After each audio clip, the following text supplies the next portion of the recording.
Dawn breaks hesitantly over the Hessian countryside on the 16th of July, 1760. Mist clings to the valley floors like reluctant ghosts, swirling between the gentle hills that roll across this corner of German territory. The air hangs heavy with the moisture of recent rains, muffling sound, reducing visibility to mere hundreds of yards in places. Through this grey-white curtain, a French column winds its way along the rough road toward Emsdorf, the creak of wagon wheels and the rhythmic tramp of boots creating a peculiar music in the pre-dawn stillness. The soldiers march with the easy confidence of men who believe themselves safe. They are deep in friendly territory, or so they think.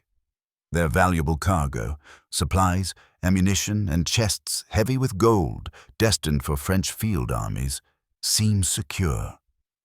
They have no reason to suspect that in the mist-shrouded hills around them, hundreds of cavalrymen sit motionless on their horses, hands tight on reins, waiting for the signal that will transform this quiet morning into chaos. Imagine yourself among those watching horsemen. You can feel your mount's warmth beneath you, sense its tension as it picks up on your own anticipation. Your fingers are numb from the cold of the night march, your uniform damp with dew and sweat. You've ridden through darkness to reach this position, maintaining absolute silence, trusting in commanders you cannot see and a plan you only partially understand. Below you, the French continue their march, oblivious. In minutes, perhaps seconds, everything will change. Your world will contract to the thunder of hooves, the clash of steel, the smoke and confusion of close combat. But in this suspended moment before violence erupts, you exist in a strange liminal space between peace and war, between the careful orchestration of the approach march and the chaos that must inevitably follow. This is the moment before one of the finest tactical victories in British military history. A battle so perfectly executed that military historians would struggle to find flaws in its conception or implementation. Yet if you were to ask a dozen educated people today about the Battle of Emsdorf, perhaps 11 would meet you with blank incomprehension. The 12th might vaguely recall the name, associated with nothing more specific than somewhere in Germany and something to do with the 7 Years' War. This is the cruel paradox of military history. Brilliance does not guarantee remembrance. The perfect execution of tactical principles, the coordination of multiple arms into a seamless instrument of destruction, the leadership that transforms plan into reality. None of these achievements, however remarkable, can force their way into popular consciousness if larger forces conspire toward forgetting. How does a masterpiece disappear? How does a victory so complete, so textbook perfect in its execution, fade from national memory, while lesser engagements retain their hold on historical imagination? The Battle of Emsdorf presents us with this puzzle, and in unraveling it, we discover not just the story of a remarkable July day in 1760, but something deeper about how we remember war, what we choose to celebrate, and what we allow to slip away into the comfortable obscurity of specialist military histories and dusty archives. The 7 Years' War, that first true world war, that great conflagration that set Europe, the Americas, India, and the Philippines ablaze with conflict, produced dozens of battles whose names still resonate. Rossbach, where Frederick the Great humiliated the French with theatrical brilliance. Leuthen, that masterpiece of oblique order that military academies still study. Minden, where British infantry broke French cavalry in defiance of all conventional wisdom. Quebec, with its dramatic assault and the deaths of both commanders at the moment of decision. These are the battles we remember, the ones that populate our popular histories and documentary series. They endure because they combined tactical significance with dramatic narrative, because they featured commanders who captured imagination, because they marked turning points or exemplified national characteristics we wish to celebrate.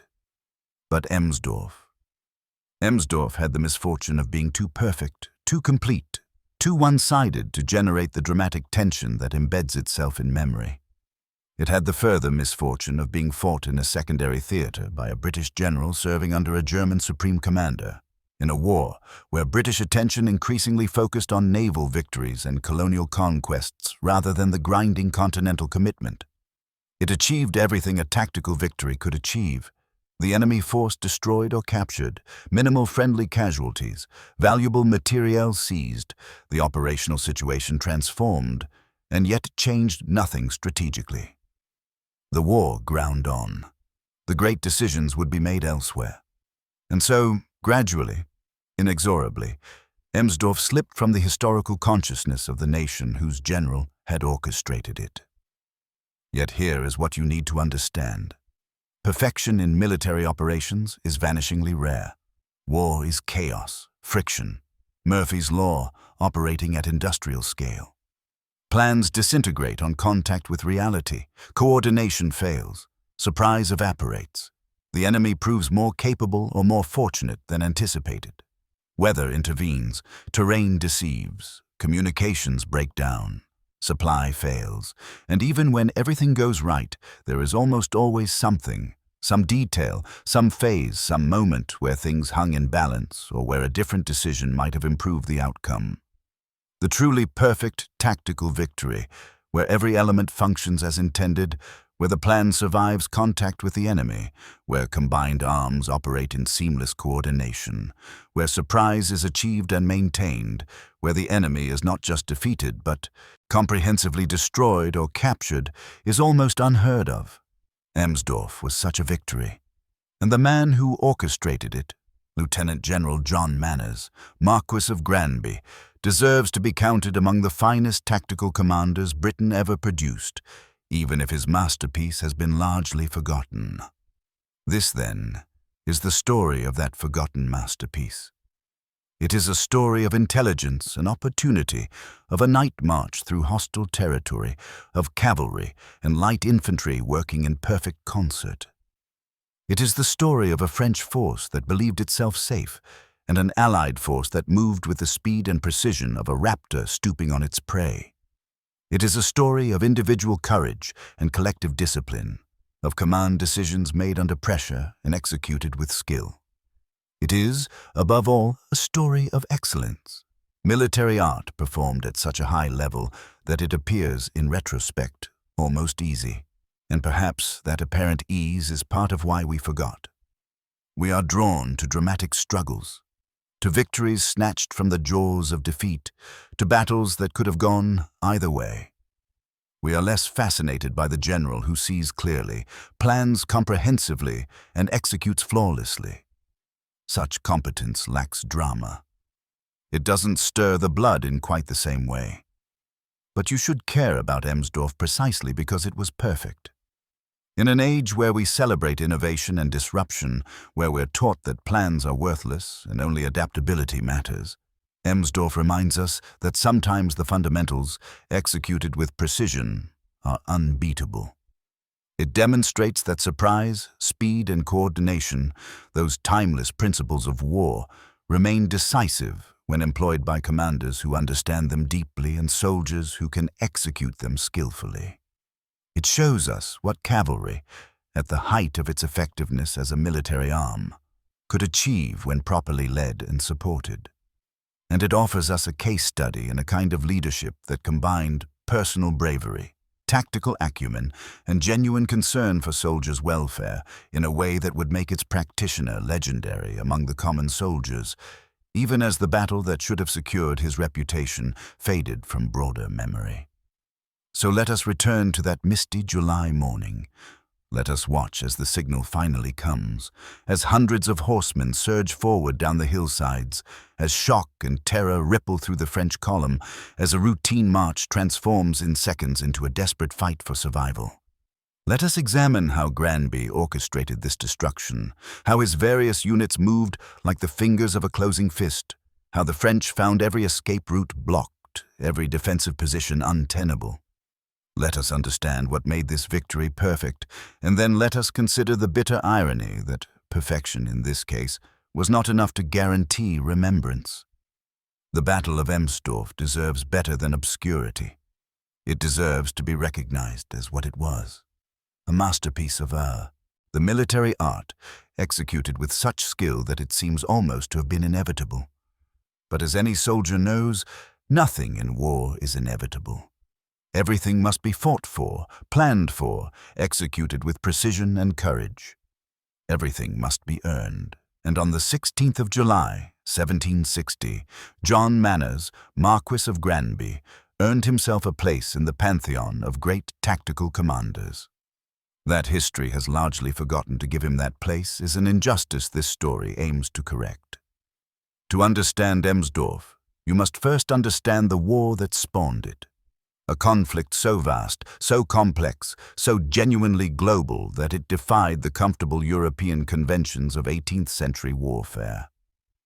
The 7 Years' War, which raged from 1756 to 1763, was the first true world war, a conflict that touched every inhabited continent and transformed the balance of power among European nations. It was a war that began with Frederick the Great's audacious invasion of Saxony and would end with Britain ascendant, France humiliated, and the map of colonial possessions redrawn. It was a war of brilliant campaigns and devastating defeats, of fortunes that swung wildly from season to season, of alliances that seemed to defy logic and fighting that seemed to defy endurance. The war emerged from a diplomatic revolution that shocked contemporary observers and whose effects would ripple through European politics for decades. For centuries, France and Austria had been hereditary enemies, their rivalry one of the fixed stars in the European firmament. For almost as long, Britain and Austria had been natural allies, united by common interests and mutual suspicion of French ambitions. But in 1756, this entire system inverted in what historians call the diplomatic revolution. Austria, still seething over the loss of Silesia to Prussia in previous conflicts, allied with France. France, in a determination to crush Frederick and reclaim the lost territory. Russia, with its own grievances against Prussia and its own ambitions in Eastern Europe, joined this unlikely coalition. Suddenly, Prussia faced an alliance of the 3 greatest continental powers, a coalition that commanded populations and resources that dwarfed the Prussian state's own capabilities. Britain, surveying this transformed landscape, found itself in an uncomfortable position. The king, George II, was simultaneously King of Great Britain and Elector of Hanover, that substantial territory in northern Germany that represented the House of Hanover's ancestral homeland. Hanover, however, was now desperately vulnerable. It sat like a ripe fruit waiting to be plucked by France, which could strike at it from the west and use it as a hostage to constrain British freedom of action. Frederick the Great, meanwhile, faced potential annihilation if he fought alone against such overwhelming odds. British interests, strategic, dynastic, and commercial, all pointed in the same direction. Prussia must be supported, Hanover must be defended, France must be prevented from achieving dominance on the continent, while Britain pursued its maritime and colonial interests across the globe. Thus was born one of history's more unusual alliances. Britain, the maritime power, the commercial empire, the nation whose strength lay in its navy and its wealth, would subsidize Prussia, that militaristic state whose strength lay purely in its army and the genius of its king, while also fielding its own forces in Germany to protect Hanover and tie down French resources that might otherwise be deployed to the colonial theaters where Britain's real interests lay. It was an alliance of necessity rather than affection, a marriage of convenience between partners who shared little beyond common enemies and complementary strategic positions. But it would endure for 7 years of brutal warfare, and it would ultimately succeed in its essential objectives, even if the human and financial costs would prove almost unbearable. The German theater of this war presents a confusing tapestry to modern observers. This was not yet the Germany of Bismarck, the unified nation-state. This was the Holy Roman Empire in its dotage, a patchwork of hundreds of territories, kingdoms, duchies, prince-bishoprics, free cities, all nominally under the emperor's authority but in practice pursuing their own interests and jealously guarding their own prerogatives. Some of these territories were substantial powers in their own right. Hanover, Saxony, Bavaria, and the Austrian territories themselves represented serious military and economic strength. Others were tiny, sometimes absurdly so. A single town, a valley, a fortified monastery. Navigating the politics of this fragmented landscape required diplomatic skill of the highest order. Fighting across it required armies to respect or violate dozens of separate neutralities, to negotiate passage, to respect or not the territorial integrity of entities too small to defend themselves but too numerous to ignore. The French objective in this theater was straightforward in concept, fiendishly difficult in execution. France aimed to knock Prussia out of the war by applying pressure from the west, while Austria and Russia attacked south and east. French armies would advance into German territory, threatening Hanover, cutting supply lines, forcing Frederick to fight on multiple fronts simultaneously. If successful, this strategy would crush Prussia, eliminate Britain's principal continental ally, secure French dominance in Western Europe, and free French resources for the colonial conflicts in North America and India, where British power seemed most vulnerable. It was a sound strategy, one that seemed to offer every prospect of success given the vast numerical superiority of the anti-Prussian coalition. But sound strategy requires competent execution, and here the French faced challenges. French armies in Germany were formidable forces, large, well-equipped, led by generals of varying capability, and supported by the resources of Europe's wealthiest kingdom. But they were also fighting at the end of extended supply lines, in territory where they could expect little cooperation and much passive resistance from the population. They faced opponents who understood the terrain intimately, who could raise auxiliary forces from the German territories threatened by French expansion, and who fought with the desperation of men defending their homes.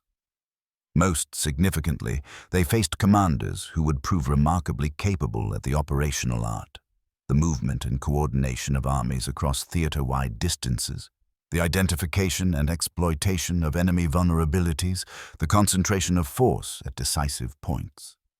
Chief among these commanders was Ferdinand of Brunswick, a Prussian general placed by Frederick in command of the Allied army defending Hanover in western Germany. Ferdinand was no Frederick. He lacked the genius, the dramatic flair, the absolute confidence in his own abilities that characterized the Prussian king. But he was something perhaps more useful in this particular theater. A solid, competent, careful general who understood logistics, who could manage the politics of coalition warfare, who knew when to fight and when to maneuver, and who had an excellent eye for subordinate commanders. Ferdinand would not win the war with brilliant strokes of genius. He would win it by refusing to lose it, by keeping his army intact, by preventing the French from achieving their strategic objectives, by fighting when conditions favored him and withdrawing when they did not.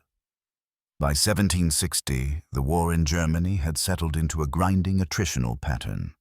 The great dramatic campaigns of the war's early years had demonstrated that neither side could achieve decisive victory. Frederick had won brilliant tactical victories, Rossbach, Leuthen, but could not translate them into strategic success because his enemies simply raised new armies and returned to the attack. The French and Austrians had won victories of their own, had occupied territory, had threatened Prussia with destruction, but had been unable to deliver the knockout blow. The war had become a test of endurance, a question of which side would exhaust itself first, financially, militarily, or politically. In this context, every campaign became a campaign of maneuver, supply, and minor actions.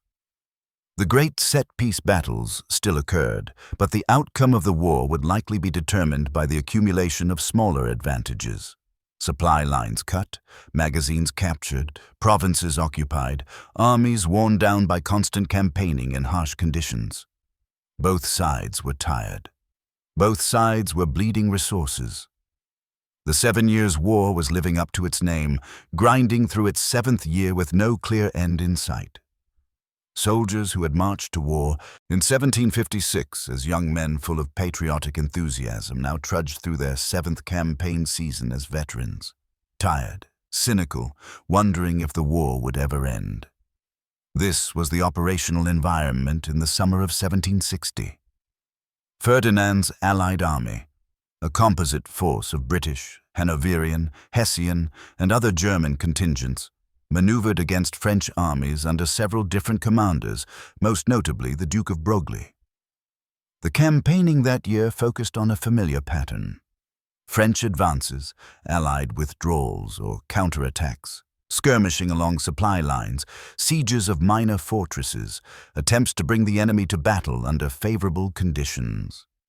It was exhausting, unglamorous work, the kind of campaigning that produces few dramatic moments suitable for patriotic paintings, but that determines the actual outcome of wars far more often than brilliant single battles. In this context, supply became paramount. 18th century armies were massive consumers of resources. Tens of thousands of men, thousands of horses, hundreds of artillery pieces, all required constant feeding, ammunition, equipment, medical supplies, and pay. An army's magazine, its supply depot, was its lifeline. A well-supplied army could maneuver freely, maintain morale, sustain operations. An army with disrupted supply lines began to disintegrate even without fighting. Soldiers deserted in search of food. Horses died. Discipline broke down. The fighting power of the force simply evaporated. Consequently, supply convoys became targets of immense value. A convoy destroyed or captured could cripple an enemy's operational capability more effectively than a battle won. It could force retreats, compel disadvantageous deployments, create openings for offensive action. The French, advancing into German territory, relied on convoys moving from their bases in the west toward their field armies operating in Hesse and neighboring territories. These convoys were typically substantial, dozens or hundreds of wagons guarded by significant military escorts, moving along predictable routes toward predictable destinations. They were vulnerable, certainly, but also valuable enough that attacking them required more than just raiders and light troops. You needed a substantial force, capable of overwhelming the escort quickly before help could arrive. You needed intelligence, to know where and when the convoy would be moving. You needed speed, to strike before the opportunity passed. And you needed a commander willing to take the risk of moving away from the main army with a detachment, gambling that he could strike, achieve the objective, and return before his absence created vulnerabilities elsewhere. In July of 1760, such an opportunity would present itself. A French convoy of exceptional value would be identified, moving through territory where it seemed safe but was, in fact, vulnerable to a swift strike. And Ferdinand of Brunswick had exactly the right subordinate to lead such a strike. John Manners, Marquis of Granby, a cavalry general who combined personal courage with tactical skill, who was beloved by his soldiers, who had already demonstrated his capability in previous actions, and who commanded a force of British and German cavalry and light infantry perfect for a rapid descent on an unsuspecting target. The stage was set for Emsdorf, though neither the French convoy marching through the Hessian countryside nor the Allied High Command quite realized it yet. The pieces were moving into position for one of those rare moments where everything would align perfectly: intelligence, opportunity, command, troops, and terrain, to produce a tactical masterpiece. The question was whether anyone would recognize the opportunity and have the audacity to seize it. At the center of our story stands a man whose name, by rights, should be as familiar to British ears as Nelson or Wellington, but who instead exists primarily as a peculiar footnote in social history, the man whose generosity to veterans gave Britain its most common pub name. John Manners, Marquis of Granby, was born in January of 1721 into the highest ranks of British aristocracy, the eldest son of the Duke of Rutland. His was a world of privilege, certainly, but also of expectation. The aristocracy of 18th century Britain was not merely decorative. It was a functional ruling class, expected to serve in parliament, to manage vast estates, to command in war, to fulfill the duties that came with rank. Young aristocrats were groomed for leadership from childhood, educated in classics and modern languages, taught to ride and shoot, introduced to court, prepared for roles they would be expected to fill. But Granby was not simply a product of aristocratic convention. Something in his character, some combination of personal courage, genuine concern for others, and perhaps a streak of recklessness that his more cautious peers lacked, set him apart from the beginning. He entered military service at 15, impossibly young by modern standards, but not unusual for aristocrats of his era, purchasing a cornetcy in the Blues, the Royal Horse Guards. He rose through the ranks with the speed that privilege enabled, but also with evidence of genuine military aptitude. By the time the War of the Austrian Succession erupted in the 1740s, Granby was serving in Flanders, getting his first taste of continental warfare, learning the art of cavalry command in the most demanding school imaginable, actual combat against professional enemies. The War of the Austrian Succession proved to be his education in the realities of 18th century warfare. He fought at Dettingen in 1743, where George II became the last British monarch to personally command in battle. A confused, bloody affair where British and Allied forces defeated a French army more through French mistakes than British. Brilliance, but which nonetheless provided valuable experience. He was at Fontenoy in 1745, that disaster where British infantry marched into a deadly crossfire and were cut to pieces, where the army was defeated despite displays of individual and unit courage that would become legendary. These experiences shaped him. He saw both victory and defeat, learned that battles were chaotic and unpredictable, understood that courage alone was not sufficient without tactical skill and careful planning. He also learned something about soldiers, about the common men who filled the ranks, who endured appalling conditions for minimal pay, who fought and died while officers like himself dined well and received the glory. By the time the 7 Years' War erupted, Granby had developed into one of Britain's finest cavalry commanders. He was appointed Colonel of the Blues in 1758 and promoted to Lieutenant General shortly thereafter.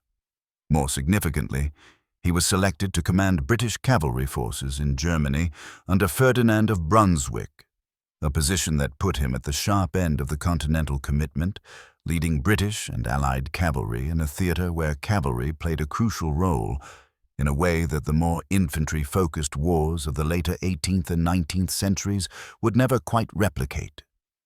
You need to understand what cavalry meant in 1760 to appreciate Granby's role and capability. This was cavalry at the apex of its effectiveness as a military arm, before the changes in infantry tactics and firepower that would progressively reduce cavalry to a secondary supporting role. Cavalry in the mid-18th century was the decisive arm in battle, the force that delivered the killing blow, that exploited breakthroughs, that turned defeats into routs and victories into annihilations. Heavy cavalry, like the British dragoons Granby commanded, were shock troops who charged home with cold steel, smashing into enemy formations with the physical and psychological impact of nearly a ton of horse and rider moving at speed. Light cavalry performed reconnaissance, screened movements, harassed supply lines, and exploited success. Cavalry required different skills than infantry. Horsemanship, certainly, but also a different tactical sense, an ability to read terrain for mounted operations, an understanding of how to employ cavalry in coordination with infantry and artillery. Granby excelled at this. His reputation among his soldiers bordered on worship, and this was not simply aristocratic privilege commanding reflexive deference. Cavalry troopers were not like infantry. They were generally better paid, often more independent-minded, and their horses represented a substantial investment that made commanders value them differently than infantry privates. They could recognize competence in a commander, and they could certainly recognize incompetence, which could get them killed. They followed Granby because he led from the front, because he shared their dangers. because he won his engagements, and because he looked after them in ways that most aristocratic commanders simply did not bother to do. Here was the human element that would later make Granby legendary among common soldiers. He remembered faces, names, individual acts of courage. When men were wounded, he ensured they received care. When they were too old or injured to continue service, he used his considerable wealth and influence to help them establish themselves in civilian life, most famously by providing funds for veterans to establish public houses, giving rise to the extraordinary number of Marquis of Granby pubs that still dot the British landscape. This was not mere aristocratic charity distributed from on high. This was personal attention from a commander who genuinely cared whether his soldiers lived or died, thrived or starved after their service ended. In an age where the welfare of common soldiers was generally an afterthought at best, this was revolutionary behavior, and soldiers knew it. But sentiment and generosity do not win battles. Granby combined his personal warmth with genuine tactical ability and personal courage that crossed the line into recklessness. He had a habit of leading charges personally, of placing himself at the point of maximum danger, of exposing himself to fire in ways that horrified his staff officers but inspired his troopers. He had lost his wig, that essential element of gentlemanly appearance in the 18th century, in a charge at Warburg in 1760, fighting bareheaded and becoming a figure of legend in the process. The image of Granby, balding head exposed, sword in hand, leading his cavalry in a thundering charge, became iconic. It appeared in prints and paintings and popular ballads in the public imagination. He looked like a warrior, and more importantly, he fought like one.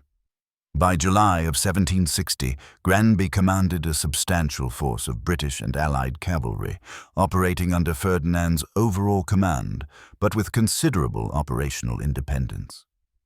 This was the nature of 18th century coalition warfare.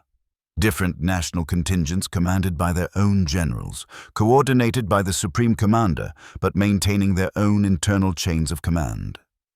It required diplomatic skill as much as military skill, the ability to work within alliance politics, to coordinate with commanders from different military traditions and different national interests. Granby navigated this effectively, maintaining good relations with Ferdinand while also advocating for British interests and the welfare of British troops. Against him, the French forces in the convoy approaching Emsdorf were led by officers whose names history has largely forgotten, an irony, given that Granby's own name has faded from broader public consciousness despite his more substantial achievements. We know that the convoy was substantial, that it was guarded by regular troops, that its commanders believed themselves reasonably safe, given their location deep in territory the French controlled or influenced. We know less about the individual French commanders than we might wish. The victors write the detailed histories, and defeated convoy commanders rarely feature prominently in the historical record. But we can reconstruct something of their situation and perspective. They were professional soldiers, certainly. France did not entrust valuable convoys to incompetents or militia. They would have been experienced in escort duty, alert to the dangers of ambush or raiding, taking standard precautions about scouts and march security. But they were also operating in what they reasonably believed to be relatively secure territory. The Allied main army was elsewhere, engaged in other operations. Small raiding parties were a theoretical threat, but surely nothing that the convoy escort couldn't handle. The greatest danger, in their estimation, was probably delay, bogged wagons, broken axles, the 1,000 minor disasters that could slow a large convoy and disrupt carefully planned logistics. They were not expecting what was actually coming. A substantial Allied force specifically dispatched to intercept them, commanded by one of the finest cavalry generals in Europe, moving with speed and coordination that would give them no time to react, no opportunity to form proper defensive positions, no hope of escape or successful resistance. The contrast between the two forces, between Granby's carefully coordinated striking force and the French convoy's escort, illustrates the difference between forces optimized for their specific missions. Granby's force was all about mobility and hitting power. Cavalry that could move quickly across country, light infantry that could keep pace with mounted troops and provide infantry firepower where needed. Minimal baggage to slow them down, complete focus on getting to the target quickly and striking with overwhelming force. The French escort was optimized for a different mission. Sufficient strength to deter or defeat raiders, but not so strong that it consumed resources needed elsewhere. Arranged for march rather than combat, burdened with the responsibility of protecting a long, slow-moving wagon train that could not maneuver quickly and that represented tempting targets themselves. Granby also had the enormous advantage of subordinate commanders who were competent and aggressive, who understood his intent, who could be trusted to execute their part of the plan without constant supervision. Coalition warfare at its worst meant language barriers, conflicting national objectives, disputes over honor and precedence, and failures of coordination. Coalition warfare at its best, which Granby largely achieved, meant combining the strengths of different national forces, British cavalry's shock power, German cavalry's numbers and local knowledge, light infantry's flexibility, into a force more capable than any single national contingent could be. He had worked with these units before, had built relationships with their commanders, had developed mutual trust and understanding. When the moment came to strike, he would not be leading strangers, but rather coordinating forces that had trained together, fought together, and developed the cohesion that separates a collection of units from an actual fighting force.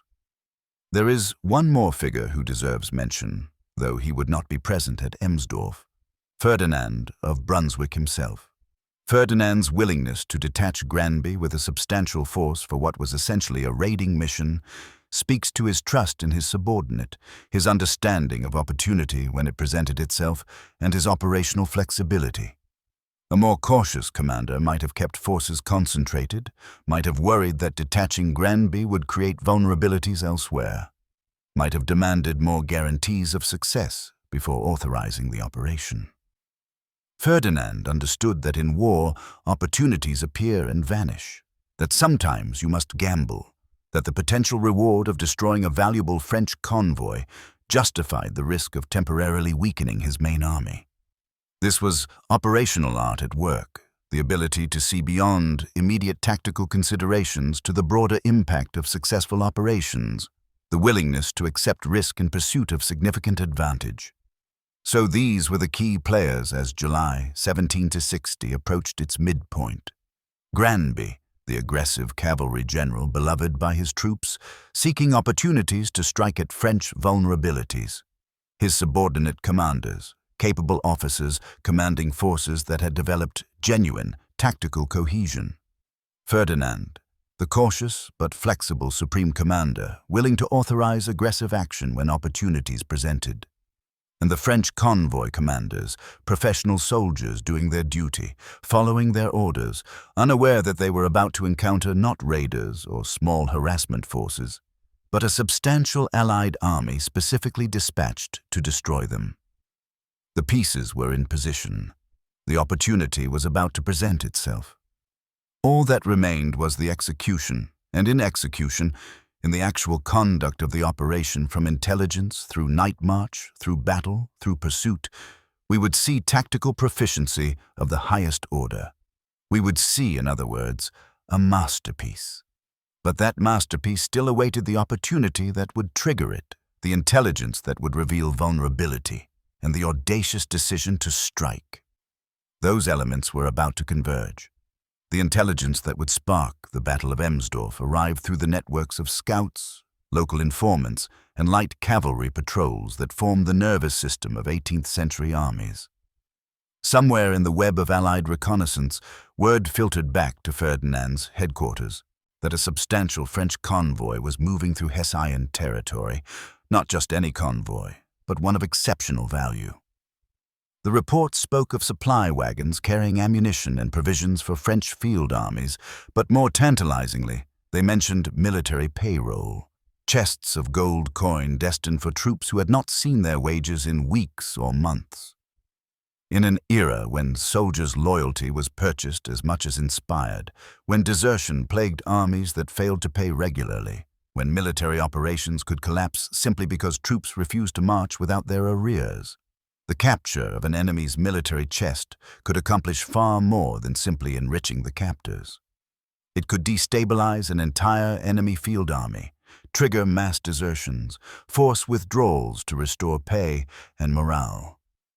The intelligence network that discovered this convoy was itself a fascinating element of 18th century warfare, one that military histories often overlook in their focus on battles and sieges. Armies did not simply stumble blindly across the landscape hoping to encounter the enemy. They deployed extensive reconnaissance systems, light cavalry ranging far ahead and on the flanks, scouts and guides recruited from local populations, spies and informants embedded in enemy territory, peasants and merchants who might observe troop movements and report them to whichever army seemed most likely to pay for the information. The quality of this intelligence varied wildly. Reports were often contradictory, delayed, partial, or deliberately misleading. Separating signal from noise, determining which reports were credible and which were enemy deception or simple error, demanded experience and judgment. A general who believed every report would chase phantoms. A general who believed none would be surprised and destroyed. In this case, the reports of the French convoy proved both credible and actionable. Multiple sources confirmed its existence, its approximate size, its general route. Perhaps more importantly, the reports revealed its vulnerability. The convoy was moving through territory that French commanders apparently believed to be relatively secure, deep enough in the operational rear that the escort force, while substantial, was not overwhelming. The French seemed to think the greatest danger came from small raiding parties, the kind of light cavalry harassment that plagued all armies, but that a proper escort could handle or deter. They were not expecting what the Allies could potentially deliver. A concentrated strike by thousands of regular cavalry and light infantry, hitting with surprise and overwhelming force, designed not to harass but to destroy.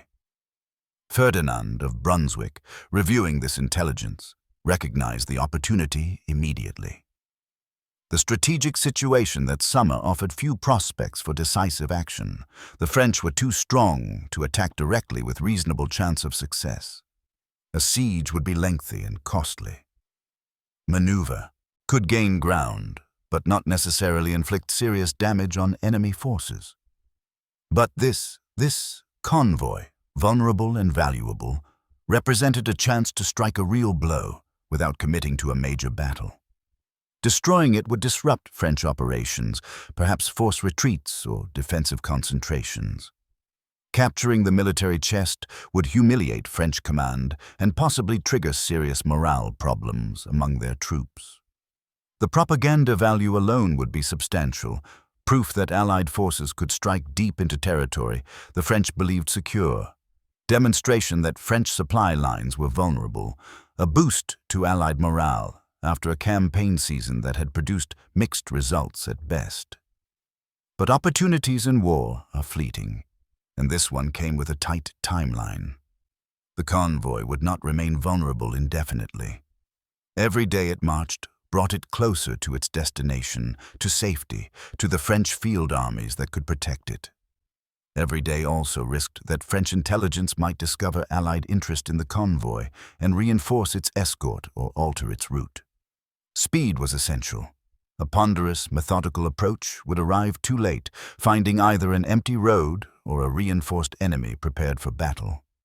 This was a mission for a swift, mobile striking force, one that could move quickly across country, navigate through territory where not every inhabitant would be friendly, strike with overwhelming force before the enemy could react, and then withdraw before French commanders could organize a response.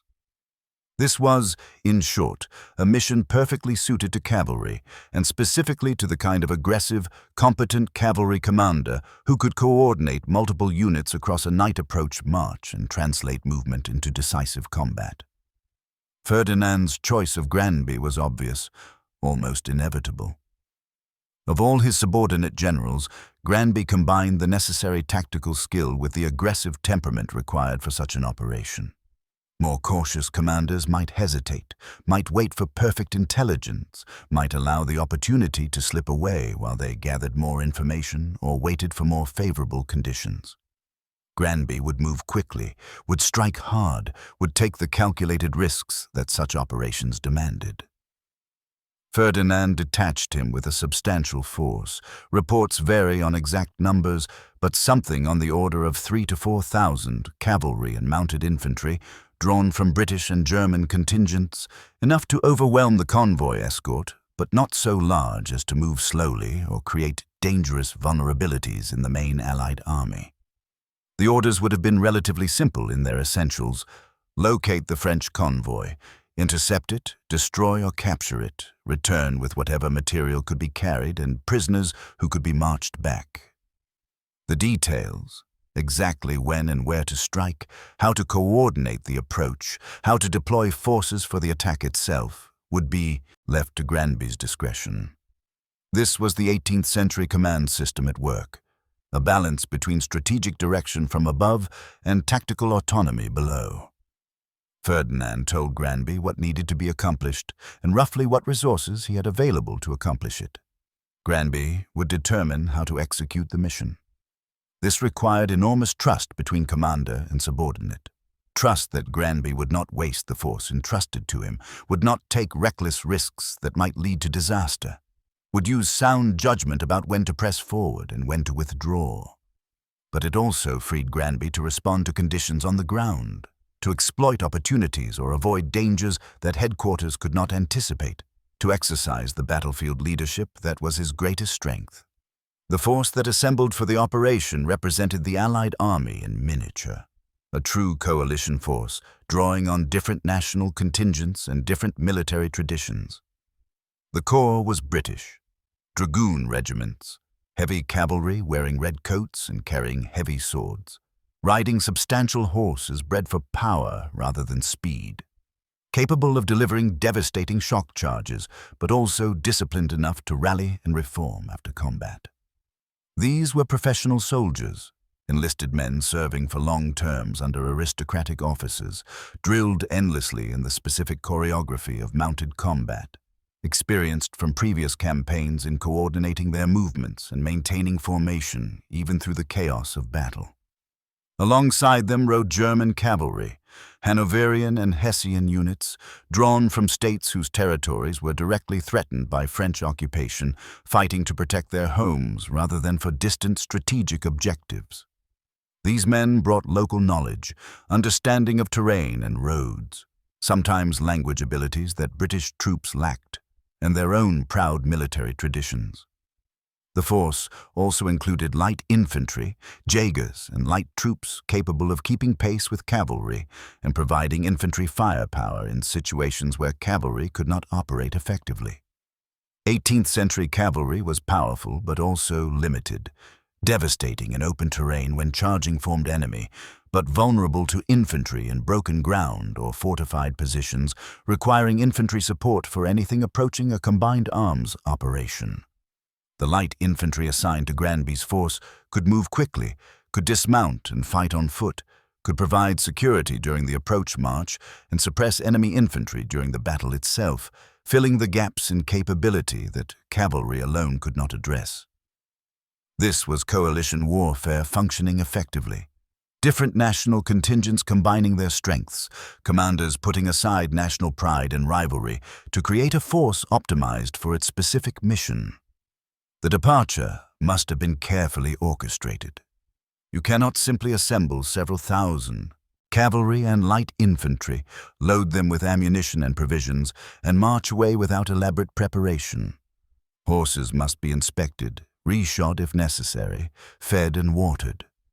Equipment must be checked, Swords sharpened, pistols and carbines loaded and primed, saddlery inspected for wear that might cause failure during the march or battle. Ammunition must be distributed, rations loaded, guides and scouts briefed on the route. Officers must be gathered for orders so they understand the mission, the route, the expected timing, their roles in the coming action. Surgeons must be designated and equipped with the horrifying instruments of 18th century military medicine. Chaplains might offer prayers or blessings, recognizing that some of these men would not return, that battle is ultimately a test of mortality as much as skill. And all of this must be done with at least some degree of secrecy. The French had their own intelligence networks, their own scouts and spies and paid informants. A major force departing from Allied positions would be noticed, and if word reached French commanders before Granby could strike, the convoy might be reinforced or diverted, the opportunity lost. Operational security in the 18th century was necessarily imperfect. Too many people involved, too many eyes watching, too many potential informants motivated by money or ideology or simple survival. But reasonable precautions could be taken. False information could be spread about the force's destination or purpose. Routes could be chosen that avoided major population centers where observation was likely. The march could be timed to move through certain areas under cover of darkness. Speed itself became security. If you could reach your objective before intelligence about your movement reached enemy commanders and they could react, perfect secrecy was not required. The march itself tested both soldiers and horses. Night movement across unfamiliar territory. Maintaining unit cohesion, following routes that might be little more than tracks through forests or across fields, keeping noise discipline so that the force did not announce its presence to every village it passed. All of this demanded high levels of training and discipline. Cavalry on the march created an enormous amount of noise under normal circumstances. The thunder of thousands of hooves, the jingle of equipment, the voices of soldiers calling to each other, the officers shouting orders, the inevitable sounds of a large body of armed men moving together. But on a mission like this, noise discipline was essential until the moment of attack. Hooves were muffled where possible with cloth wrapping. Officers communicated in whispers or with hand signals. Soldiers were ordered to silence except for essential communication. The result was an eerie phenomenon. Thousands of men and horses moving through darkness in near silence, a ghostly army flowing across the landscape like a tide. Imagine yourself, again in that force, riding through the night toward a dawn action against an enemy who does not know you are coming. You have been riding for hours, the darkness absolute or broken only by starlight, trusting in the men ahead of you to follow the route, trusting in your horse to navigate ground you cannot properly see. You are tired, certainly. Cavalrymen slept little in campaign seasons, and a night march after a day of preparation meant operating on reserves of endurance built up through months or years of military service. You are also alert, wound tight with anticipation, knowing that dawn will bring action, that the relative safety of the march will transform into the chaos of combat. Around you, barely visible in the darkness, your comrades ride with the same mixture of fatigue and tension. Some pray silently, commending their souls to God in case the coming day proves their last. Others check equipment compulsively, testing sword looseness in scabbard, feeling for ammunition, adjusting uncomfortable equipment, anything to occupy hands and minds in the waiting hours. The officers riding at the head of the column face different pressures. They must navigate, reading terrain in darkness, consulting local guides if available, comparing their position to whatever maps exist and to the intelligence reports about the convoy's route. They must maintain the column's cohesion, ensuring that units don't become separated, that the pace is sustainable for both horses and men, that the force arrives at the designated position at the designated time rather than too early, exposing themselves to discovery, or too late, missing the opportunity. They must also prepare mentally for the transition from movement to combat, from the relatively straightforward problem of navigation to the vastly more complex problem of deploying multiple units in coordinated action against an enemy of uncertain strength and disposition. Granby himself, riding near the front with his staff, would have been making constant calculations. Intelligence was necessarily imperfect. He knew approximately where the French convoy would be, approximately when it would reach the area where he intended to strike, approximately what its strength was. But approximately was not precisely, and the difference between the two could be the difference between triumphant success and costly failure. If the intelligence was wrong, if the convoy had been delayed or its route altered, if its escort was substantially stronger than reported, the entire operation might need to be aborted or radically altered. A commander's judgment in these moments separated the competent from the exceptional. The competent commander followed his plan rigidly, regardless of what reality presented. The exceptional commander adapted, recognized when conditions had changed, made real-time decisions about whether to proceed, abort, or modify the operation based on what he actually encountered rather than what he expected to encounter. As the night advanced toward dawn, the force would have begun its final approach, moving into positions from which it could observe the French convoy and launch its attack. This was the most delicate phase, close enough now that discovery was a real risk, but not yet committed to action, still having the option to withdraw if conditions proved unfavorable. Scouts would have pushed ahead, establishing observation positions, confirming that the French were indeed moving along the expected route, assessing the escort's strength and disposition. Reports would have filtered back to Granby. The convoy was there, moving as expected. Escort force appeared to match intelligence estimates, no indication they suspected Allied presence in the area. The opportunity was real, the target was vulnerable. All that remained was the execution. Dawn on July 16, 1760, broke over the Hessian hills with that peculiar quality of early morning light in summer. Soft, golden, the world emerging from shadow with a gentleness that would shortly be shattered by violence. The mist that had clung to the valleys began to burn off as the sun rose, visibility improving, the landscape revealing itself.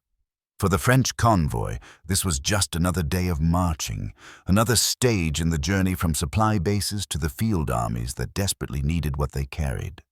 Soldiers in the escort would have been rousing themselves, preparing for another day on the road, thinking about breakfast and the evening's camp and how many more days of marching remained.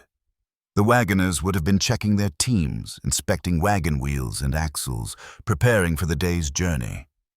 Officers would have been consulting maps, confirming the route, perhaps worrying about the schedule, hoping to make good progress before the heat of midday made marching miserable for men and horses alike. They had no idea that in the hills around them, Granby's force had deployed into attack positions, that the cavalrymen who had ridden through darkness now sat their horses in formation, hands on reins, waiting for the signal. That light infantry had moved into positions where they could support the cavalry attack, prepared to engage French infantry, who might try to form defensive positions. That every unit knew its role, had been briefed on the plan, understood what was expected. That thousands of professional soldiers, veterans of multiple campaigns, men who had fought at Minden and Warburg and a dozen lesser actions, were about to demonstrate what properly coordinated combined arms warfare looked like when executed by competent commanders and disciplined troops. The moment before combat always carries a strange quality, a suspension of normal time, a collective holding of breath. Soldiers who moments before were fatigued from the night march find themselves suddenly alert, hearts pounding, senses sharpened by adrenaline and fear. Horses sense the tension, becoming skittish, difficult to hold. Officers make final checks, ensuring their units are properly positioned, that gaps are closed, that everyone is ready. The target is visible now, the French column winding along the road, unaware, vulnerable, about to experience the shock of sudden overwhelming attack. This is what all the preparation has been for, the training, the march, the planning, the coordination. This is the moment where theory meets reality, where plans survive or disintegrate upon contact with the enemy, where leadership and discipline and skill are tested in the crucible of actual combat. And then the signal comes. Perhaps a trumpet call, perhaps a flag signal, perhaps simply the moment when commanders judge that everything is in position and further delay serves no purpose. The restraint that has held thousands of men in check suddenly releases. The cavalry surges forward, walking at first to maintain formation, then trotting, then breaking into the gallop, the thunder of hooves building like an approaching storm. The French below, finally aware of their danger, react with the confusion and terror of men who have been caught completely by surprise. Some try to form defensive positions. Some run. Some freeze, paralyzed by shock. The wagons, ponderous and slow, become obstacles rather than assets, blocking movement, creating confusion. And through this chaos, like a sword through cloth, Granby's cavalry strikes with the weight and power of coordinated shock action. The Battle of Emsdorf has begun, and for the French convoy, it will prove not a battle but an annihilation. The first impact of cavalry striking an unprepared enemy is both physical and psychological, a wave of violence and noise that overwhelms the senses and shatters cohesion. The French soldiers below had seconds, perhaps minutes at most, from first awareness to impact. Those seconds would have been filled with chaos, officers shouting contradictory orders, soldiers scrambling for weapons. The growing thunder of approaching cavalry, the visual shock of seeing hundreds or thousands of horsemen bearing down from multiple directions. Some French units managed to form hasty defensive squares or lines, the classic infantry response to cavalry attack. Others, caught strung out along the road in march formation, had no time to form anything coherent and simply braced for impact or broke and ran. When heavy cavalry strikes home against infantry that cannot maneuver or form proper defensive positions, the result is catastrophic. The physical force of a horse at full gallop, guided by a rider wielding a heavy sword or firing pistols at point-blank range, simply overwhelms individual soldiers. Men are knocked down, trampled, cut down by sweeping sword strokes. The psychological effect compounds the physical, the terror of seeing cavalry bearing down, the noise, the dust, the blood, the screaming of wounded men and horses, all combine to break the cohesion that allows infantry to fight effectively. Units that might have stood firm on a prepared battlefield, in good order, with flanks secured and officers maintaining control, dissolve into panicked individuals concerned only with immediate survival. But Granby's attack was not simply a cavalry charge hurled against the French in a single overwhelming blow. This was coordinated combined arms action, with different elements of his force executing their assigned roles in a choreographed sequence that gave the French no breathing space, no opportunity to recover. As the initial cavalry struck the convoy's flanks and head, severing it into segments and spreading panic, other cavalry units moved to block potential escape routes. The light infantry engaged French infantry, trying to form defensive positions, their firepower suppressing the musket volleys that were infantry's primary defense against mounted troops. Additional cavalry forces circled behind the convoy, completing the encirclement, ensuring that French soldiers who might have thought to retreat or escape found themselves surrounded with Allied forces in every direction. This was the tactical perfection that would earn Emsdorf its reputation among military historians. Granby had not simply attacked. He had trapped the entire French force in a pocket from which escape was impossible and effective resistance nearly so. The French found themselves compressed into an ever-tightening space, Allied cavalry and infantry pressing from all sides, their wagons and supplies transformed from assets into obstacles that blocked movement and created confusion. Officers trying to organize resistance found their commands unheard in the din. Their units intermixed and disorganized, their soldiers more concerned with survival than with maintaining formation or following orders. The convoy was not just being defeated, it was being systematically destroyed as a fighting force, reduced from an organized military formation to a collection of terrified individuals seeking only to survive the next few minutes. The French escort troops were professional soldiers, men who had served through multiple campaigns, who had faced combat before and knew their business. Their failure at Emsdorf was not cowardice or incompetence, but rather the natural result of being caught completely by surprise by a force specifically designed to destroy them, attacking with overwhelming local superiority from multiple directions simultaneously. Some French units fought with desperate courage, forming hasty defensive positions and delivering controlled volleys that emptied saddles and brought down horses. Some officers died trying to rally their men, refusing to surrender, going down with swords in hand. Some soldiers fought in small groups, back to back, selling their lives as dearly as they could. But individual courage and small unit cohesion cannot overcome fundamental tactical disadvantage. Surrounded, outnumbered at every point where they tried to make a stand, unable to maneuver, their formation broken and their command structure shattered, the French escort was being methodically destroyed regardless of how bravely individuals fought. The wagon train itself presented its own challenges and opportunities. 18th century supply wagons were substantial affairs, heavy wooden constructions drawn by teams of horses or oxen, loaded with hundreds of pounds of supplies, ammunition, or in this case, the military payroll, that made the convoy so valuable. The wagoners driving these wagons were typically civilians, men hired for their skill with horses and their knowledge of roads, not soldiers trained for combat. At the first sign of trouble, many would have abandoned their wagons and fled or hidden, leaving the wagons where they stood. This created an enormous obstacle to movement, both for the French trying to maneuver and for Granby's forces trying to complete the encirclement. A road blocked with abandoned wagons became impassable for cavalry, requiring dismounted work to clear a path or forcing units to maneuver around the obstacles. But those same wagons, once the fighting ended, would prove to be the prizes that justified the operation, packed with military stores and, most importantly, those chests of gold coin that would transform this from a successful raid into a legendary coup. The fighting, intense and chaotic, was also relatively brief. When one side holds overwhelming advantages in surprise, position, and coordination, battles do not typically last long. The contest is not between evenly matched forces feeling each other out, testing for weaknesses, gradually gaining advantage through superior tactics or endurance.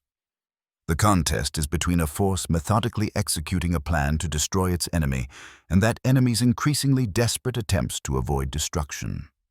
The outcome is not really in doubt once the initial shock has broken the defender's cohesion. What remains is the grim work of completing the destruction, pursuing fleeing soldiers, reducing pockets of resistance, securing prisoners, and capturing material. Granby, visible throughout the action and identifiable despite the chaos, perhaps by that famous bald head, perhaps by the cluster of staff officers surrounding him, perhaps simply by the authority with which he issued orders, directed his forces with the confidence of a commander whose plan was working. Reports came to him constantly. This French unit had surrendered, that one was still resisting. Another group was attempting to break out to the east. The wagon train was secure. He would have been making rapid decisions, directing reserves to exploit success, ordering particular units to block escape routes or to concentrate against French forces still offering organized resistance. This was command at the operational level, coordinating multiple units across a battlefield, maintaining the overall coherent picture while subordinate officers handled tactical details within their own units. The human cost of this systematic destruction is easy to overlook in the satisfaction of tactical success. Men died in that Hessian valley that morning, died hard and bloody, in ways that 18th century medicine could do nothing to ease. Cavalry's sword wounds were horrific, deep slashing or stabbing injuries that severed arteries and nerves, inflicted on men with no effective treatment beyond crude bandaging and hope that the wound would not fester. Musket balls at close range inflicted devastating injuries, shattering bones, tearing through organs, creating wounds that were almost invariably fatal if they struck torso or head. Horses died too, screaming in pain and terror, their suffering often more prolonged than their riders because no one bothered to put wounded horses out of their misery until after the fighting ended and the wounded men had been tended to. The French wounded would receive treatment, certainly. 18th century warfare still retained some conventions about the treatment of wounded enemies, and British and Allied surgeons would have worked on French wounded after they finished with their own casualties. But treatment in 1760 meant amputation without anesthesia, crude stitching of wounds, and minimal understanding of infection or shock. Many men who survived the actual fighting would die in the days that followed, from blood loss or shock or the gangrene that set into wounds. The moment when French resistance finally collapsed entirely would have been obvious, even in the confusion of battle. Officers began surrendering their units rather than watch more men die in hopeless resistance. French soldiers threw down their weapons and raised their hands, the universal gesture of surrender, hoping that Allied soldiers caught up in the violence would recognize submission and spare them. The rate of fire slackened as Allied commanders ordered their men to cease firing on enemies who were clearly attempting to surrender. The pursuit of fleeing French soldiers continued for some time, cavalry being particularly effective at running down infantry in open country. But the main body of the convoy and its escort had ceased to exist as a fighting force. What had been, an hour before, an organized military convoy escorting valuable supplies was now a scattered collection of prisoners, corpses, wounded men, captured wagons, and the detritus of military defeat, abandoned equipment, dropped weapons, the thousand small items that soldiers shed when they flee for their lives. The magnitude of Allied success became clear as reports were tallied and prisoners assembled. The French convoy had been effectively annihilated as a fighting force. Casualty figures would vary depending on the source. Victorious commanders tended to inflate enemy losses while minimizing their own. Defeated commanders did the reverse, and accurate casualty reporting was nearly impossible in the confusion immediately following battle. But the basic picture was clear. The French had suffered catastrophic losses in dead, wounded, and captured. Hundreds of soldiers were prisoners, many wounded. The escort's officers, those who survived, were captured. The entire wagon train was in Allied hands, to be sorted through and either sent back to Allied lines or destroyed if it could not be moved. The material captured exceeded even the optimistic estimates that had justified the operation. Wagons full of ammunition, provisions, equipment, all valuable, all immediately useful to Allied forces and representing significant loss to the French. Regimental colors, captured from French units that had fought to the end, trophies of immense symbolic importance, to be sent to London as proof of victory, displayed in churches and public buildings. And most valuable of all, those chests of military payroll, gold coin in substantial quantities, destined for French troops who would now go unpaid. The exact amount varied in different accounts. Successful raids always seemed to capture more gold in the retelling than they actually took.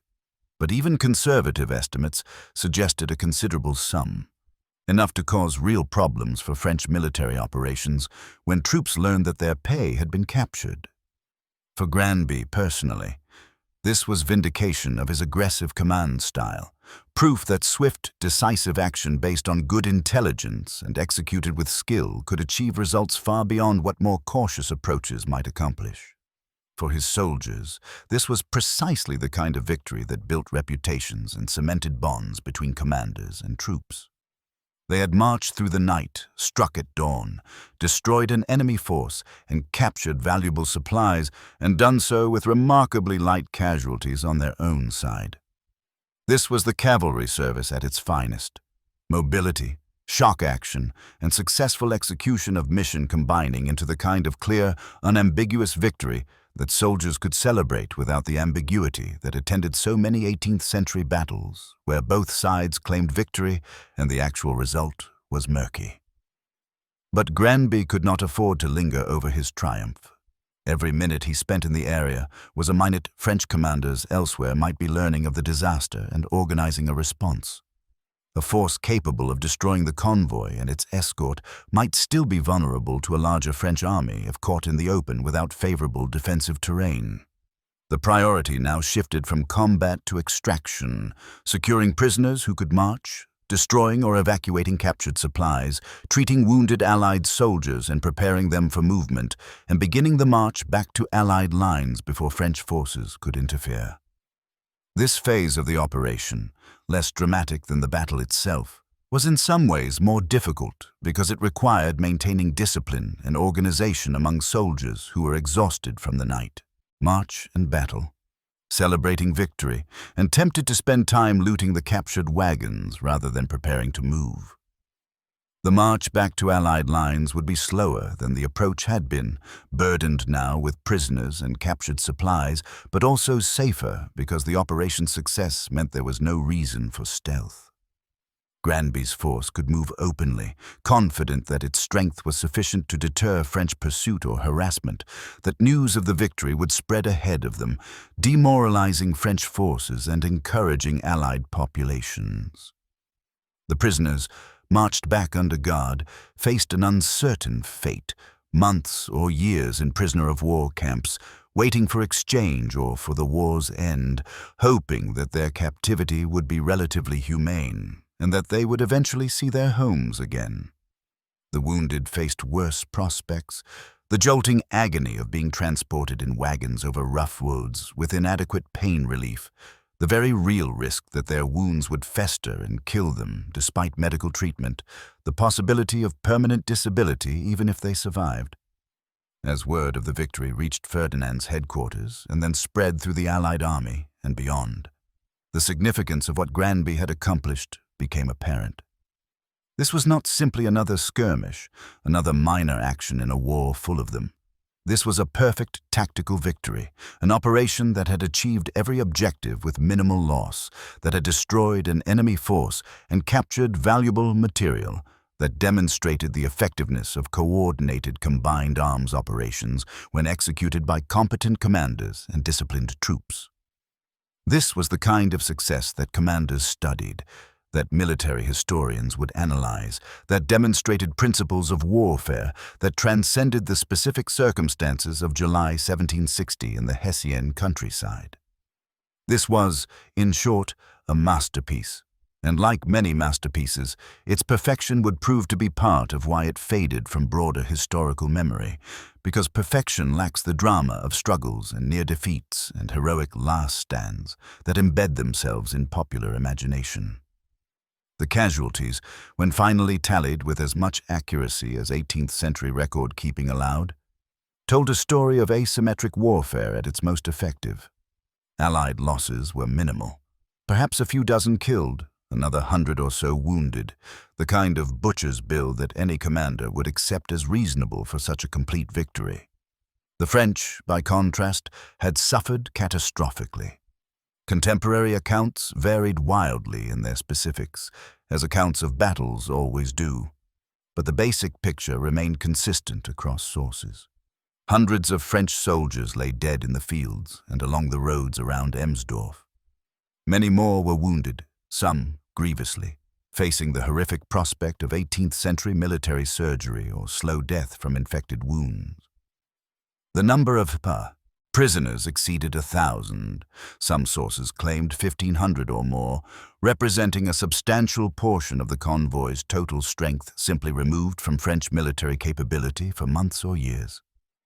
These numbers, stark and clinical in their presentation, represented individual human tragedies multiplied across hundreds of families. The French soldiers who died at Emsdorf left behind wives and children, parents and siblings, communities where their absence would be felt. Those who survived as prisoners faced months or years of captivity in conditions that were often harsh, sometimes deliberately cruel, always uncertain. 18th century prisoner-of-war camps were not the relatively regulated institutions of later conflicts, governed by international conventions and subject to neutral inspection. They were expedient arrangements, warehouses for enemy soldiers, where conditions depended entirely on the captor's resources and inclination toward mercy. Some prisoners would be exchanged relatively quickly, traded for Allied soldiers held by the French in a system that treated human beings as fungible commodities to be swapped when politically convenient. Others would languish in captivity for years, forgotten by their own side, surviving on inadequate rations, succumbing to disease or despair. The wounded presented their own particular tragedy. Military surgery in 1760 was a brutal affair, practiced by men who had learned their craft through apprenticeship and experience rather than formal medical education, who had no understanding of germ theory or antisepsis, who possessed only the crudest anesthesia in the form of alcohol and, occasionally, opium. Amputation was the standard treatment for serious limb wounds. Saw through the damaged limb above the injury, cauterize the stump with hot iron or boiling tar, hope the patient survived the shock and that gangrene didn't set in. Torso wounds were largely untreatable. Surgeons could perhaps extract a musket ball if it was accessible and hope the patient's constitution was strong enough to survive, but abdominal injuries were death sentences, slow and agonizing. Head wounds were equally hopeless. The surgeons who worked on the wounded after Emsdorf, both Allied and French, would have moved through a grim assembly line of suffering, making rapid triage decisions about who might be saved and who should simply be made as comfortable as possible while they died. But among the human cost, there were also the survivors, the men who had fought through the chaos and emerged physically intact, psychologically scarred perhaps, but alive. For the Allied soldiers, Emsdorf represented the kind of clear success that made military service seem worthwhile, that justified the hardships of campaign life, that created stories they would tell for the rest of their lives. They had marched through the night, struck at dawn, destroyed an enemy force, captured valuable prizes, and come through it, alive. This was the lottery of military service paying off.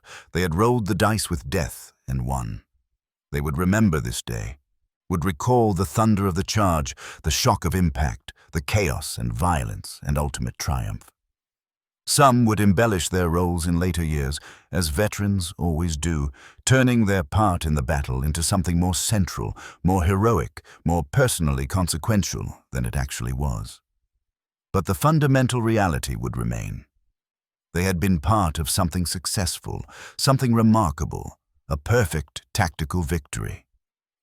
The material captured at Emsdorf justified the operation on purely practical grounds, even setting aside the military and psychological effects of the victory. The wagons, once their contents were inventoried, revealed the wealth of an 18th century military convoy. Ammunition was perhaps the most immediately valuable. Thousands of rounds of musket ammunition, artillery shells, powder by the barrel, all of it desperately needed by Allied forces and representing equivalent shortage for the French. In an era when ammunition supply was a constant logistical challenge, when armies sometimes had to cease operations simply because they lacked powder and shot, the capture of an enemy ammunition convoy was equivalent to winning a major battle in terms of operational impact. The French armies that had been expecting this resupply would now have to ration their ammunition more carefully, would have to curtail operations, would have to await new supplies from bases farther to the rear. Provisions were nearly as valuable. Salt pork and hardtack, the staples of military rations, fodder for horses, perhaps some luxuries intended for officers. Food, like ammunition, was a constant concern for 18th century armies. Soldiers needed 3 to 4 pounds of food daily, plus a pound or more of fodder for every horse. An army of 30,000 men with cavalry and artillery train might require hundreds of tons of food and fodder daily. Break their supply lines, capture their magazines, and you forced them to live off the countryside, which meant foraging parties, which meant dispersed forces vulnerable to attack, which meant increasingly hostile local populations and the breakdown of military discipline that came when soldiers were expected to steal their sustenance. The food captured at Emsdorf would feed Allied troops for weeks, would spare German civilian populations the burden of Allied foraging. would force French commanders to divert resources to replacing what had been lost. The equipment captured, spare muskets, uniforms, tools, all the miscellaneous material that armies required, was less immediately valuable but still useful. Some could be employed directly by Allied forces, the rest could be destroyed, denying it to the French. The regimental colors, those silk banners that represented unit identity and honor, were trophies of immense symbolic value. In 18th century warfare, colors were sacred objects, defended to the last man, their loss a source of eternal shame. The French units that had lost their colors at Emsdorf would carry that dishonor indefinitely, would be reminded of their defeat every time they formed up without the banners that should have been at their center. The colors themselves would be sent to Britain, displayed in churches and public buildings as tangible proof of victory, visual demonstration that British arms were successful in the Continental War. But the real prize, the capture that would dominate accounts of the battle and fix it in contemporary consciousness, was the military payroll. The exact amount varied depending on which source you consulted. Victorious commanders tended to inflate captured treasure in their reports, while governments skeptical of military claims demanded audited proof. But even conservative estimates suggested Granby had captured enough gold to pay several regiments for months. This was fortune in the most literal sense, a windfall that could be distributed to the troops who had won it, following the conventions that gave capturing forces a share of prizes taken in battle. Granby himself, as commanding officer, would receive a substantial portion. His subordinate officers would receive shares proportional to their rank. Even common soldiers would receive some payment, modest by the standards of their officers, but significant to men whose annual pay might be measured in pounds rather than hundreds of pounds. The capture of military payroll had effects beyond the immediate financial. French soldiers serving in the armies that should have received this pay would learn that their wages had been captured, that they would not be paid on schedule, that their service was being demanded without the compensation they had been promised. In an era when soldiers were motivated as much by pay as by patriotism, when desertion was a constant drain on military strength, when troops who felt cheated by their own side would simply melt away into the countryside, this was a serious blow to French military capability. Commanders would have to find alternative sources of pay, or attempt to maintain discipline among unpaid troops, or accept that desertion rates would spike and their effective strength would decline. Granby had not only captured a fortune, he had inflicted a wound on French military effectiveness that would take months to heal. The news of Emsdorf spread through the Allied army with the speed that only military gossip can achieve. Soldiers always knew what was happening elsewhere in the army, knew which units had fought and which had not, knew which commanders were aggressive and which were cautious, knew which battles had been victories and which had been defeats dressed up in official dispatches as tactical withdrawals or strategic redeployments. The story of Granby's night march and dawn attack, the complete destruction of the French convoy, the capture of the payroll, spread through the camps and bivouacs with embellishments at each retelling. Granby was already popular among common soldiers. Now he became legendary. The general who shared his troops' dangers, who led from the front, who cared about their welfare, had now proven himself a winner, and soldiers would follow a winning general through hell itself. The broader strategic impact of Emsdorf was more ambiguous, demonstrating one of the fundamental paradoxes of military history. Tactical brilliance does not necessarily translate to strategic success. Granby had won a perfect tactical victory, had executed his mission flawlessly, had achieved every objective. But the 7 Years' War would grind on for 3 more years after Emsdorf, would ultimately be concluded not by battles in Germany, but by Britain's maritime and colonial successes and by the exhaustion of all parties. The French armies that lost the convoy at Emsdorf did not collapse. They found other sources of supply, other ways to pay their troops, other convoys to deliver what was needed. The war's fundamental dynamics, the coalition of Austria, France, and Russia, seeking to crush Prussia, Britain supporting Prussia while pursuing its maritime interests, remained unchanged. Yet to say Emsdorf had no strategic impact would be equally wrong. The destruction of the convoy disrupted French operations during the summer of 1760, forced them to curtail planned offensives, gave Ferdinand's Allied army breathing space that it desperately needed. The psychological impact on both sides was real. Allied morale soared, French morale suffered, and morale in 18th century warfare was not an intangible variable, but a measurable force affecting desertion rates, recruiting success, political support for continuing the war, and commanders' willingness to take risks. A series of defeats like Emsdorf could break an army's will to fight. A series of victories could sustain military operations, even in the face of logistical challenges and strategic stalemate. The immediate aftermath of the battle saw Ferdinand exploit the operational advantage Granby had created. French forces, shaken by the loss of the convoy and uncertain about Allied strength and intentions, became more cautious, more defensive. Ferdinand maneuvered against them with greater freedom, testing their lines, threatening their positions, ultimately forcing them to withdraw from advanced positions they had previously held. The campaign season of 1760, which might have seen French successes that could have pressured Britain to reduce its continental commitment, instead saw Allied forces maintain their positions and even gain some ground. Emsdorf was not solely responsible for this, but it contributed significantly to the broader operational picture that summer. The victory also provided tangible political benefits to British leaders struggling to justify the continental commitment to a parliament and public, increasingly focused on colonial warfare. News of Emsdorf reached London in late July, arriving at a moment when criticism of the German war was mounting, when merchants wanted money spent on naval operations rather than subsidizing foreign armies, when the death toll from years of continental campaigning was becoming politically awkward. The captured French colors, displayed publicly, provided visible evidence that British forces were achieving success.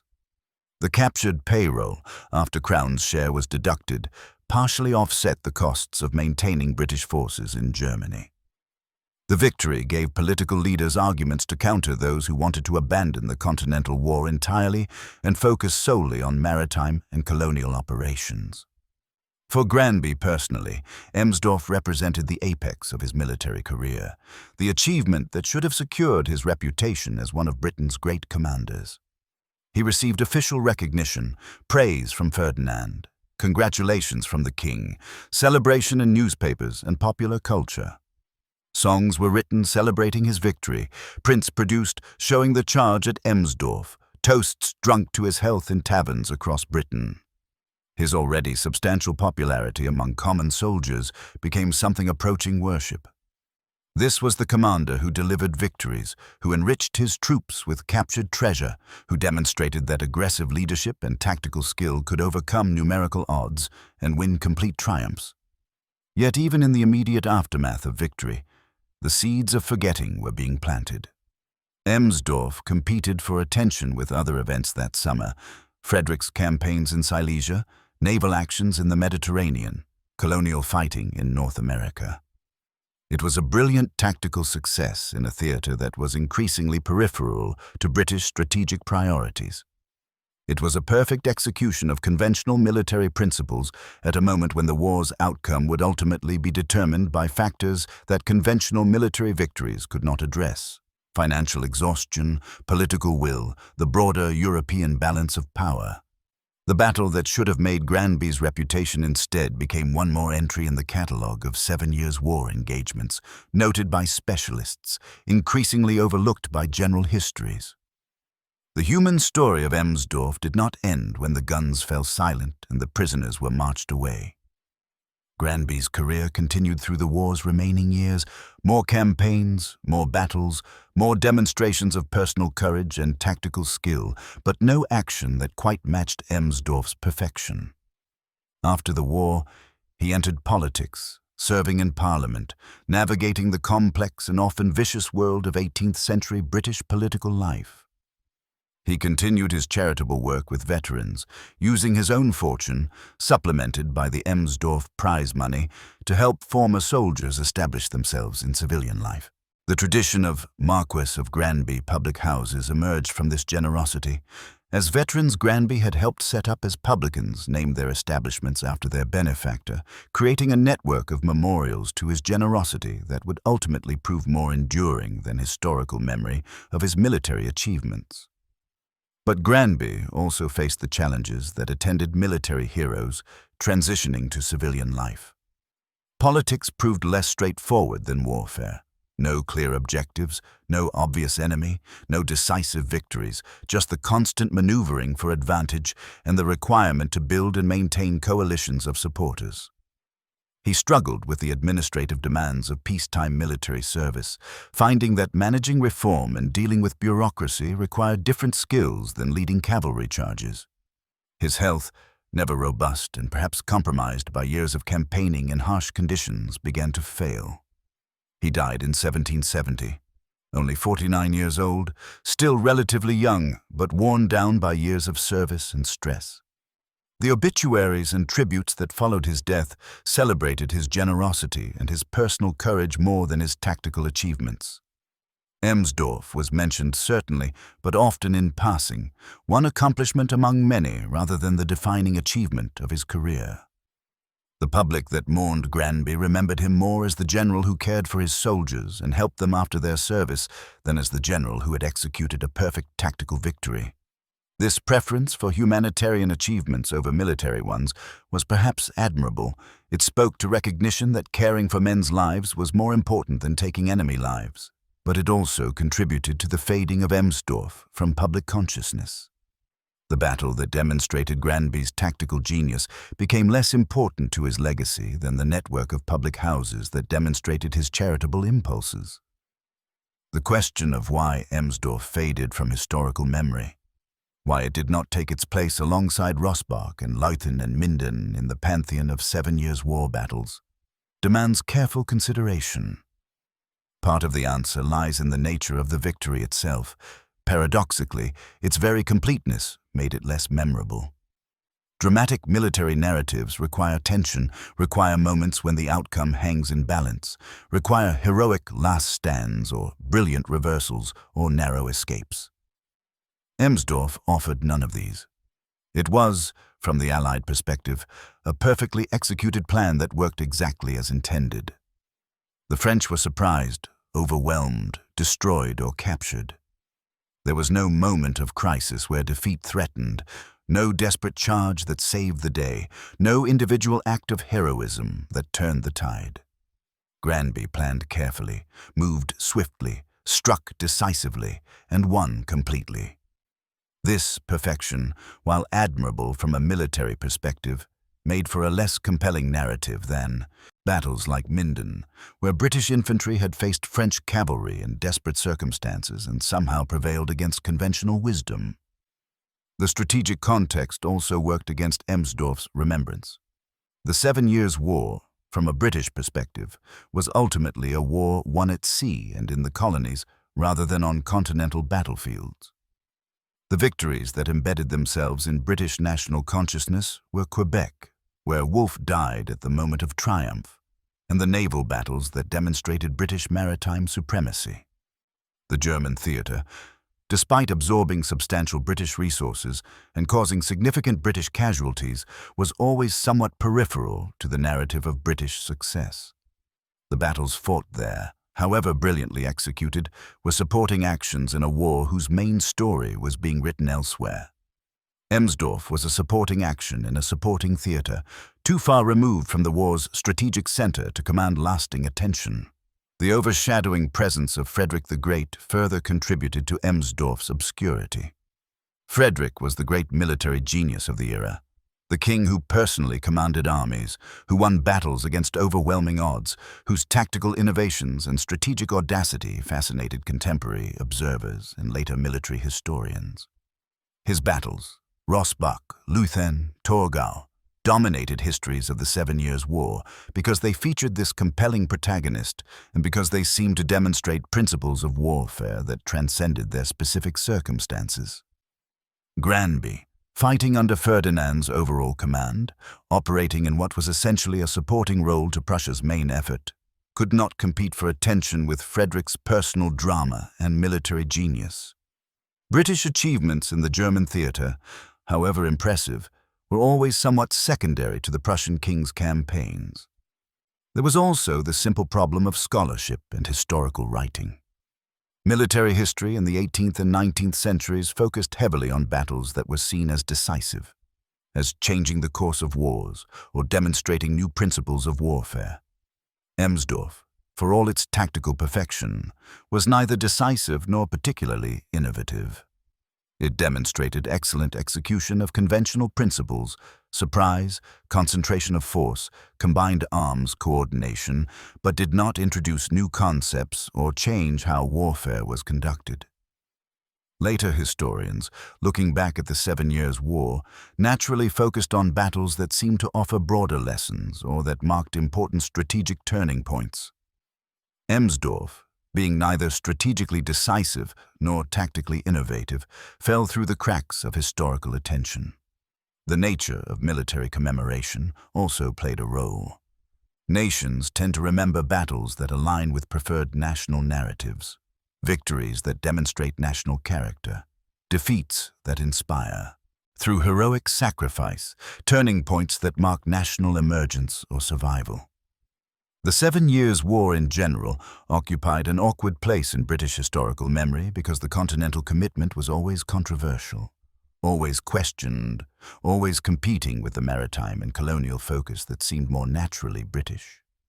The battles remembered from that war were either those few that could be claimed as purely British achievements, Minden, or those that fit the preferred narrative of colonial expansion, Quebec. Emsdorf, a coalition victory in Germany, commanded by a British general but employing substantial German forces, fighting for objectives related to Hanoverian interests as much as British ones, did not fit comfortably into preferred national narratives. Yet the scholarly neglect was perhaps most influential in Emsdorf's forgetting. Academic military historians, who might have kept the battle's memory alive through detailed studies and classroom instruction, largely ignored it in favor of more famous engagements. The specialist literature on the 7 Years' War was dominated by studies of Frederick's campaigns, of the naval war, of colonial fighting. The German theater of operations received less attention, and within that theater, most scholarly focus went to the larger set-piece battles like Minden rather than smaller actions like Emsdorf.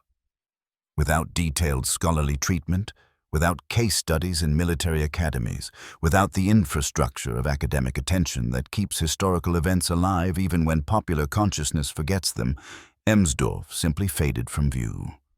The contemporary sources that did document Emsdorf contributed to, rather than prevented, this forgetting.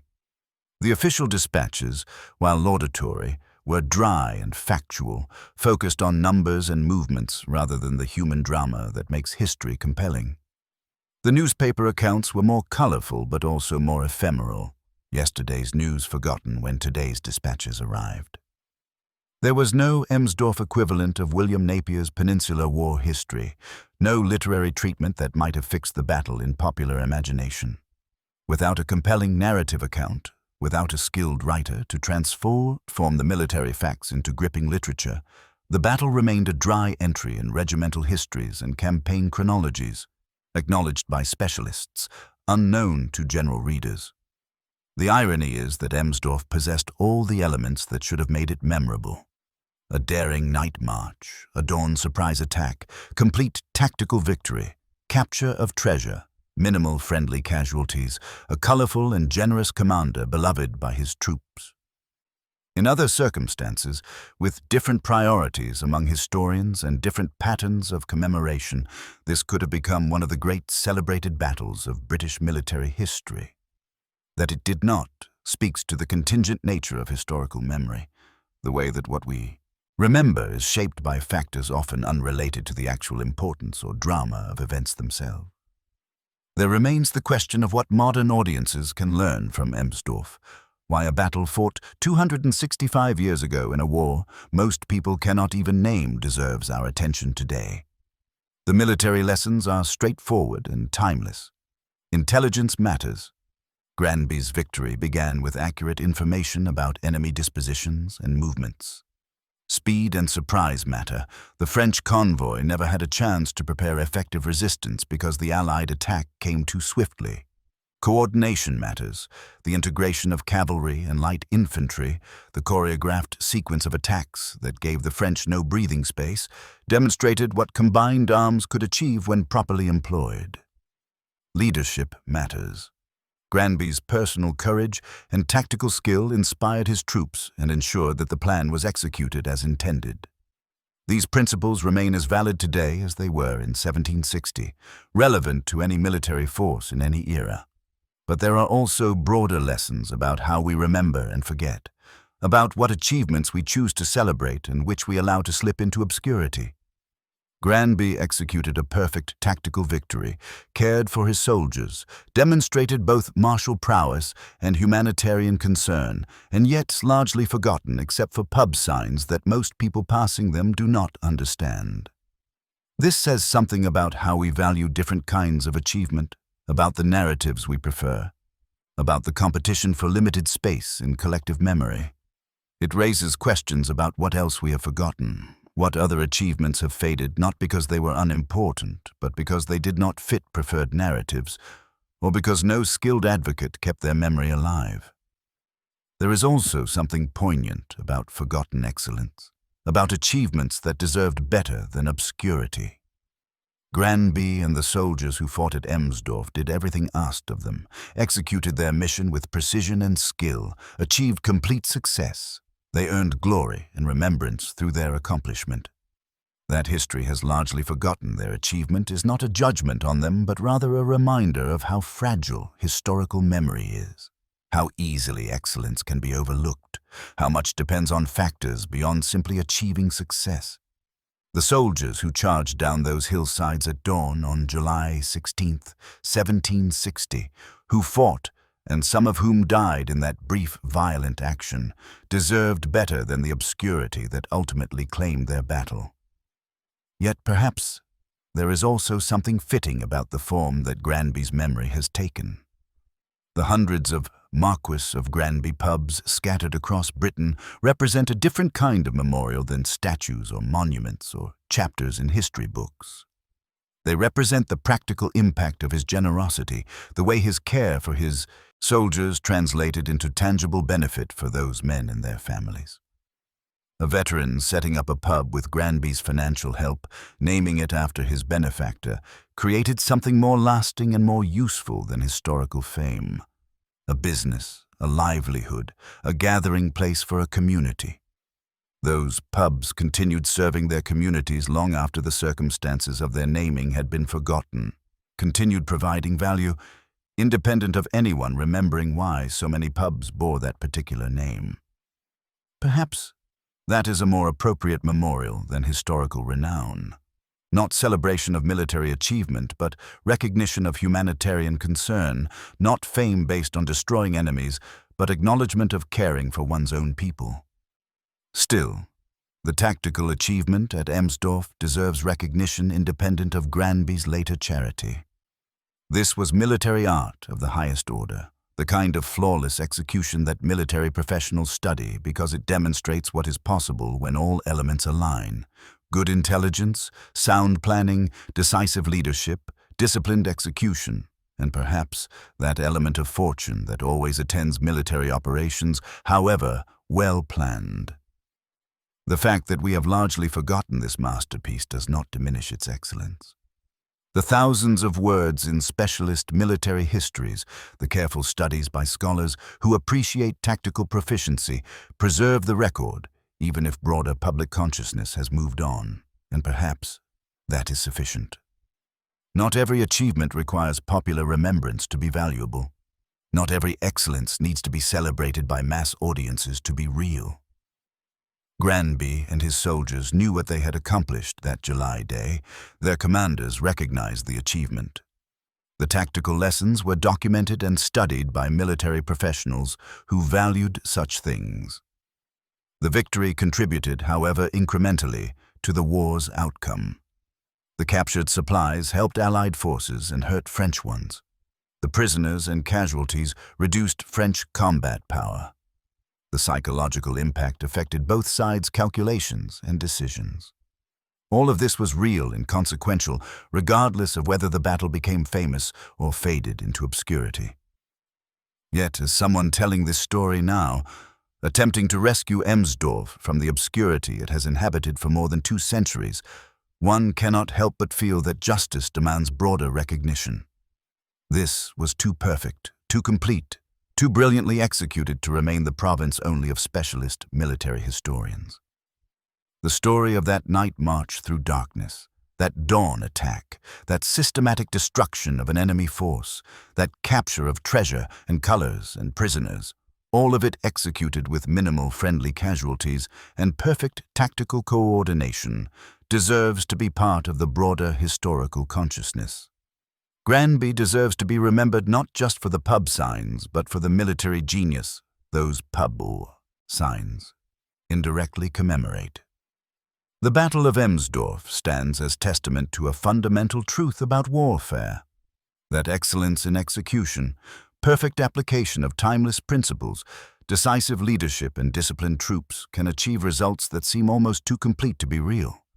That such excellence can be forgotten, that a perfect tactical victory can fade from memory while less successful battles remain famous, tells us something important about how memory works, about the narratives we prefer, about the contingent nature of fame and commemoration. But it does not diminish the achievement itself. On July 16, 1760, in the hills around a small German town whose name appears on few modern maps, British and Allied forces under John Manners, Marquis of Granby, executed a perfect tactical operation. They surprised an enemy convoy, destroyed its escort, captured valuable supplies and prisoners, and did so with minimal losses. This was military art at its finest, a masterpiece of tactical warfare. That history has largely forgotten. It is history's loss, not the battle's failure. So let us end where we began, in those misty hills at dawn, but now with full knowledge of what would transpire. Those cavalrymen waiting in the darkness, those French soldiers marching unaware toward destruction, those officers preparing to lead their troops into action, they were all participants in something remarkable. A moment of military excellence that would be meticulously executed and thoroughly documented, and then, gradually, forgotten by all but specialists. The thunder of that charge echoed through the valley and then faded. The smoke of musketry and the dust of battle settled. The dead were buried, the wounded treated, the prisoners marched away. The captured supplies were distributed or destroyed. The colors were sent to London for display. The soldiers returned to their units, carrying the memory of victory and stories they would tell for the rest of their lives. Granby continued his career, fought other battles, performed other services, eventually died and was eulogized, and then, like his greatest victory, gradually faded from a popular consciousness except for those pub signs. But the achievement remains real. The tactical lessons remain valid. The excellence of execution remains worthy of study and admiration. The Battle of Emsdorf, Britain's forgotten masterpiece, deserves to be remembered not because it changed the course of history, it did not, but because it demonstrated what military professionals can achieve when intelligence, planning, leadership, and execution all align in perfect synchronization.